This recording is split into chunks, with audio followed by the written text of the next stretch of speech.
Hi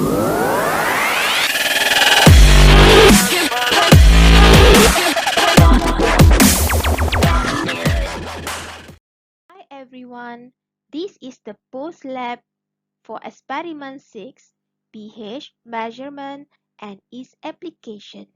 There are two objectives in this experiment. Number 1, to use various methods on measuring pH of acids, bases, and salts. And number 2, to determine the dissociation constant of weak acids. Let us look at the introduction of the experiment. pH is a measure of acidity or basicity of solution. It is defined as the negative logarithm of hydrogen ion concentration. The pH scale ranges from 0 until 14. At 25 degrees Celsius, a neutral solution has a pH of 7. An acidic solution has a pH of less than 7, while a basic solution has a pH greater than 7. There are two methods to determine pH in the laboratory. The first method involves the use of indicators such as pH paper and the universal indicator. But in this experiment, we will also use alizarin yellow, methyl red, and methyl orange. The second method is using the pH meter. Acids or bases which ionize completely are called strong acids or strong bases. Weak acid and weak bases do not ionize completely. Okay, consider the ionization of a weak acid Ha. It will dissociate and form hydrogen ion and A minus ion.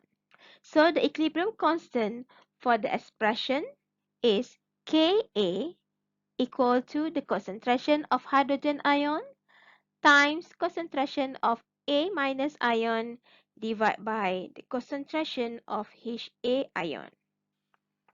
This is the table of result for part A. The data you can refer to the previous video. Now let me show you how to calculate the percentage of ionization in part A. Remember, this is only example. Use your own data to calculate the percentage of ionization. Let the pH of 0.2 molar acetic acid is 2.8. By using pH is negative log concentration of hydrogen ion, so we can get the concentration of hydrogen ion is 1.585 times 10 to the power of negative 3 molar. By referring to the ice table, we can see that the concentration of hydrogen ion is equivalent with X.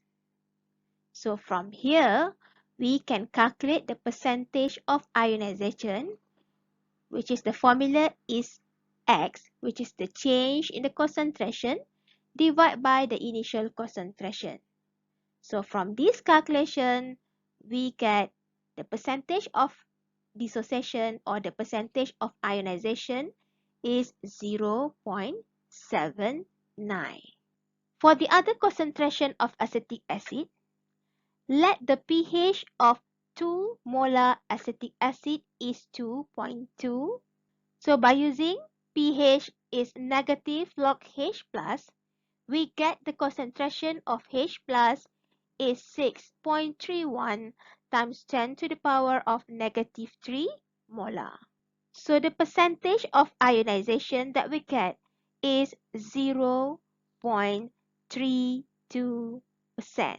So by comparing the both results, we can make a conclusion. The percentage of ionization of acetic acid is, as the concentration is, the result for part B you can get from the previous video. The result for part C also you can get from the previous video. Now, let me show you how to calculate the dissociation constant in part C. But remember, this is only example. Let the concentration of acetic acid is 0.2 molar and the pH of the buffer solution is 5.5. In this experiment, 0.2 molar acetic acid is pipetted and transferred into conical flask X. After that, titrate the acid with sodium hydroxide solution until the solution turns pale pink. Then, mix the solution in conical flask X with solution in conical flask Y and then determine the pH of this mixture using a pH meter. When acid reacts with sodium hydroxide, it will produce sodium acetate and water. So from this equation, 1 mole of acetic acid equivalent with 1 mole of sodium acetate. So from here, we calculate the number of mole of sodium acetate. After we calculate the number of mole of sodium acetate and the number of mole of acetic acid, then we calculate the concentration of acetic acid and sodium acetate. The total volume of this reaction is 70 ml. Now by using Henderson-Hasselbalch equation, pH equal to pKa plus log conjugate base over weak acid. So we can get the Ka of this solution is 3.16 times 10 to the power of negative 6. Now, we calculate the dissociation constant for acid in part A. So for the 0.2 molar acetic acid with a pH of 2.8, the Ka value that we get is 1.266 times 10 to the power of negative 5. For the concentration of 2 molar acetic acid with a pH 2.2, the Ka of the solution is 1.997 times 10 to the power of negative 5. So by comparing the value of Ka from part A and part C, theoretically, the Ka value obtained from section A and C should be almost the same. For discussion, in part A, give the methods that can be used to determine pH of the solution. For part B, discuss about salt hydrolysis. And for part C, define and identify the buffer solution and compare the Ka value obtained from section A and C should be almost the same. And for conclusion, Ka value of acetic acid is, and number 2, Ka value for a weak acid is, and does not depend on.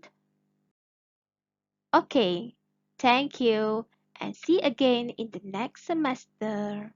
Bye.